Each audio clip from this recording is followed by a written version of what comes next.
Wastilahan ari dawil arham menurut istilah ulama ahli faraid eta hum ari ieu dawil arham eta alladzina jalma-jalma alias keluarga mayit laesa lahum fardun muqaddarun anu henteu termasuk furudul muqaddaroh alias keluarga mayit anu henteu meunang bagean anu ditangtukeun fil kitabi dina Al-Qur'an awi sunnati atawa hadis.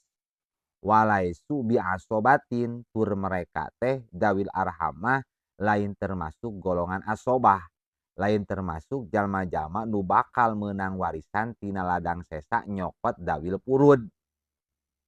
Wa bi'tibarin aw jaza definisi dawil arham dengan redaksi anu lebih singkat mah kieu laisu ashaba furudin wala asobatin keluarga mayit keluarga almarhum aya hubungan kerabat jeung almarhum tapi lain termasuk furudul muqaddaroh oge henteu termasuk asobah matak fakullu qaribin lahu sillatu qarabatin bil mayit setiap jalma anu aya hubungan kekerabatan hubungan keluarga dengan mayit wala yarisu bitorikil fardi henteu bisa jadi ahli waris dengan cara jadi dawil purud. Da dawil purud mah geus ditangtukeun ku Allah dina Al-Qur'an atawa dina hadis. Awi ta'sibi oge henteu bisa jadi ahli waris dengan jalan jadi asobah. Fahuwa min dawil arham mangka ieu jalma teh termasuk dawil arham.